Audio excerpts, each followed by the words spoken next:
नमस्कार, मैं हूं डॉक्टर सुनील राठौर। मैं एक प्लास्टिक सर्जन और डायबिटिक फुट एक्सपर्ट हूं भोपाल, मध्य प्रदेश में। आज हम डायबिटीज़ के एक अनछुए पहलू के बारे में बात करेंगे, जिसे हम डायबिटिक फुट कहते हैं। ये वर्ड आज की डेट में बहुत कॉमनली सुनाई दे रहा है। तो आज हम जानेंगे कि डायबिटिक फुट क्या है? तो बेसिकली डायबिटीज़ के मरीजों में पैरों की होने वाली परेशानियों से संबंधित जो बीमारियां हैं, उसे हम डायबिटिक फुट कहते हैं। तो क्या-क्या समस्याओं के साथ जनरली पेशेंट्स हमारी ओपीडीज़ में आते हैं? डायबिटीज़ के जो मरीज़ होते हैं, उनके पैरों में अक्सर कॉर्न देखने को मिलते हैं, जिसे हम कैलस या गोखरू भी कह सकते हैं। कई बार ना भरने वाले घाव होते हैं, जो कुछ दिनों से लेके, कुछ हफ्तों से लेके, कुछ महीनों से लेके, कुछ सालों तक बने हुए हैं और वो भर नहीं रहे हैं। कई बार पेशेंट अत्यधिक सीवियर संक्रमण के साथ आता है कि उसको एक छोटी-सी फुंसी या फिर कोई अल्सर हुआ और सडनली पूरे पैर में जो है वो पस फैल गया, जिसे हम नेक्रोटाइजिंग fasciitis कहते हैं।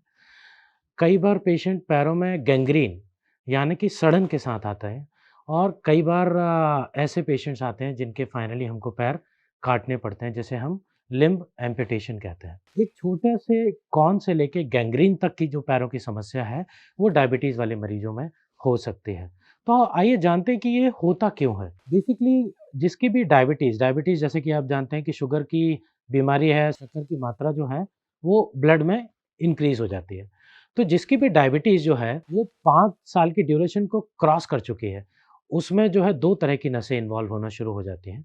पहली होती है एक नसें जो पैर के नीचे सेंसेशंस को प्रोवाइड करते हैं। यदि वो कम काम करने लगते हैं या फिर उन नसों में ज़्यादा कमज़ोरी हो जाती है, तो उसे हम बोलते हैं न्यूरोपैथी। दूसरी तरह की नसें होती हैं जो हार्ट से ब्लड सर्कुलेशन को पैरों की तरफ लेके आती हैं। यदि वो नसें इन्वॉल्व हो जाती हैं, तो उसे हम बोलते हैं वैस्कुलोपैथी। कुछ पेशेंट्स में ये दोनों नसें इन्वॉल्व होती हैं, तो इसमें न्यूरोपैथी भी हो सकती है और उसमें वैस्कुलोपैथी भी हो सकती है। तो यदि किसी की डायबिटीज़ की ड्यूरेशन 15-20 साल को क्रॉस कर जाती है, तो जनरली कुछ पेशेंट्स में देखने को मिलता है कि न्यूरोपैथी और वैस्कुलोपैथी दोनों इन्वॉल्वमेंट है। तो बेसिकली अब हम जानते हैं कि इनमें होता क्या है। तो पहले हम बात करते हैं न्यूरोपैथी की। न्यूरोपैथी के कारण पैरों की सेंसेशंस कम हो जाती हैं और पैरों में टिंगलिंग पैरों में झुंझुनापन आने लगता है शुरुआती दौर में और धीरे-धीरे करके जो है सुनपन काफ़ी बढ़ता चला जाता है। और उस सुनपन बढ़ने के कारण जब आप नंगे पैर चलते हैं तो आपके पैर के नीचे कंकड़, पत्थर, कील कुछ भी आता है, आपको पता नहीं लगता। वहाँ पे आपको चोट लगती है। और वो चोट लगने के कारण जो दर्द होना चाहिए था, सुनपन होने के कारण वो दर्द का एहसास आपको होता नहीं है।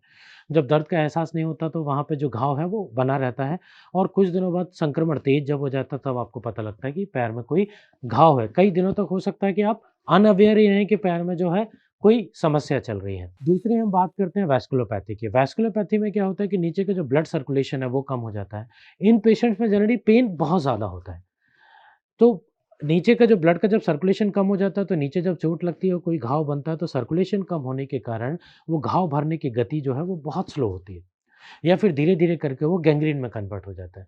क्योंकि कोई भी घाव जब भरता है तो बॉडी की प्रतिरोधक क्षमता या प्रतिरोधक सेल्स जो हैं, वो ब्लड के थ्रू ही नीचे तक जाती है। जब ब्लड का ही सर्कुलेशन कम है, तो वहाँ घाव भरने की क्षमता जो है वो कम हो जाएगी और गैंग्रीन होने की जो संभावना है वो बढ़ जाएगी। दर्द एक्चुअली इसलिए होता है कि वहाँ की जो नसें रहती हैं, उन तक भी ब्लड नहीं पहुँचता। जब उन तक भी ब्लड नहीं पहुँचता तो वो जो नसें हैं उनकी सेंसेशंस बढ़ जाती है। जैसे हम बोलते हैं क्राई ऑफ डाइंग नर्व्स, मतलब जो मरती हुई नसों की जो चिल्लाहट है, वो आपको दर्द के फॉर्म में परसीव होती है, तो उनमें पेन बहुत ज़्यादा होता है। कुछ पेशेंट्स होते हैं न्यूरोवैस्कुलोपैथिक या न्यूरो इश्चेमिक। इसका मतलब होता है कि उनमें न्यूरोपैथी भी है और वैस्कुलोपैथी भी है। तो मतलब ब्लड का सर्कुलेशन भी कम है और नीचे सेंसेशन भी कम है, तो उनमें जनरली पैर में जो दर्द है वो नहीं होगा, लेकिन घाव भरने की जो क्षमता और उसको ठीक करने की जो संभावना है वो कम हो जाती है। तो बेसिकली हमको करना क्या है? क्या इस चीज़ को हम रोक सकते हैं? आज तक कोई भी दवाई नहीं बनी है कि आपकी जो न्यूरोपैथी है या वैस्कुलोपैथी है उसको रिड्यूस कर सके। लेकिन यदि आप जब डायबिटिक डायग्नोज़ हुए हैं, यदि आप अपने शुगर को डे 1 से कंट्रोल करके रखेंगे तो इसकी जो प्रोग्रेशन है, इसकी जो गति करने की जो स्पीड है, उसको आप रिड्यूस कर सकते हो। जब आप उसको रिड्यूस कर देंगे तो 30-35 साल तक की डायबिटीज़ के बाद भी जो आपके पैरों की जो नसें हैं, चाहे वो न्यूरोपैथी हो या वैस्कुलोपैथी हो, डेफ़िनेटली उस लेवल तक नहीं आ पाएगी, जिस लेवल तक कि आपके पैरों को वो डैमेज करे। दूसरा इम्पोर्टेंट एस्पेक्ट है फुट केयर। यदि आप अपने पैरों की देखभाल प्रॉपर तरीके से करते हैं, उसको अच्छे से धोते हैं, वॉश करते हैं प्रॉपर मॉइस्चराइज़ अप्लाई करते हैं, प्रॉपर फुटवियर पहनते हैं। यदि आप नंगे पैर बहुत ज़्यादा नहीं चलते हैं घर के अंदर और बाहर, पथरीले या फिर जहाँ पे चोट लगने की संभावना है, जैसे कई बार मंदिर की परिक्रमा हो गई या फिर किसी हम यात्रा पे चले गए, उसमें आप नंगे पैर नहीं चल रहे हैं, यदि आप डायबिटिक हैं, तो आप अपने पैरों का जितना ख़्याल रखेंगे, उतना सुरक्षित आप रह पाएँगे। तो बेसिकली मेरा कहने का मकसद ये है कि ये डिज़ीज़ ट्रीटमेंट से ज़्यादा आपके एजुकेशन की है।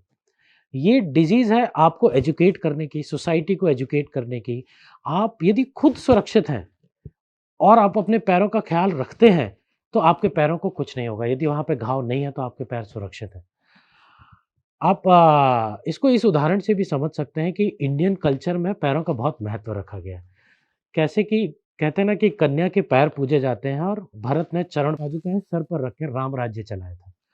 तो यदि आप बहुत धार्मिक प्रवृत्ति के भी हैं आप, तो इस चीज़ को आप आस्था से भी जोड़ सकते हैं क्योंकि ये वही पैर हैं, जिन्होंने ज़िंदगी भर आपका वज़न ढोया है और यदि पैर सुरक्षित रहेंगे, तो आप घूम पाएँगे और आप घूम पाएँगे तो आपकी शुगर कंट्रोल रहेगी और आपकी शुगर कंट्रोल रहेगी तो आपकी हार्ट, किडनी, आँखें और पैर चारों बचेंगे। यदि आपके पैर ही सुरक्षित नहीं रह पाएँगे, तो आप बिस्तर पे आ जाएँगे, कोई भी दवाई आपके शुगर को कंट्रोल नहीं कर पाएगी क्योंकि वर्किंग नहीं कर रहे हैं। तो आपकी हार्ट, किडनी, आँखें और पैर चारों जाएँगे।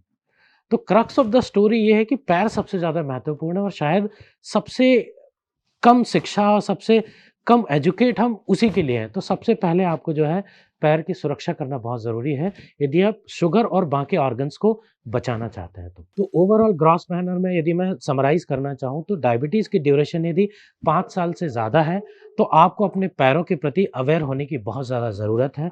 यदि आपको इस संबंध में कुछ और जानकारी चाहिए तो आप कमेंट बॉक्स में आप डाल सकते हैं या पैरों की कोई भी समस्या यदि आप होती है, तो बेटर है कि आप एक डायबिटिक फुट एक्सपर्ट से जाके मिलें, जो इस बीमारी के बारे में एक गहरी सोच रखता हो क्योंकि इसका ट्रीटमेंट ड्रेसिंग और एंटीबायोटिक अकेला नहीं है। इसके ट्रीटमेंट में बहुत सारे पहलू इन्वॉल्व हैं, जो आपके पैरों को आराम से सुरक्षित कर सकते हैं और आपके पैरों को कटने से बचा सकते हैं क्योंकि यही पैर आपके परिवार को आगे बढ़ाएँगे क्योंकि उन्हीं पैरों पर काम करके आप जो है, वो आप अपनी फैमिली को अर्न करते हैं। तो ये बहुत महत्वपूर्ण एस्पेक्ट है, आपको इस बारे में गहनता से सोचने की ज़रूरत है। आपको अपने फैमिली मेंबर्स, आपको अपनी सोसाइटी, आप जितने भी लोग आपके डायबिटिक्स हैं जो मॉर्निंग वॉक पे आप मिलते होंगे, तो उनको एजुकेट करने की ज़रूरत है। कुछ और इन्फॉर्मेशन यदि आप चाहते हैं तो कमेंट बॉक्स में आप डाल सकते हैं। नेक्स्ट वीडियो में हम आपको इस पहलू के और ट्रीटमेंट और अदर एस्पेक्ट्स के बारे में बताएँगे। नमस्कार।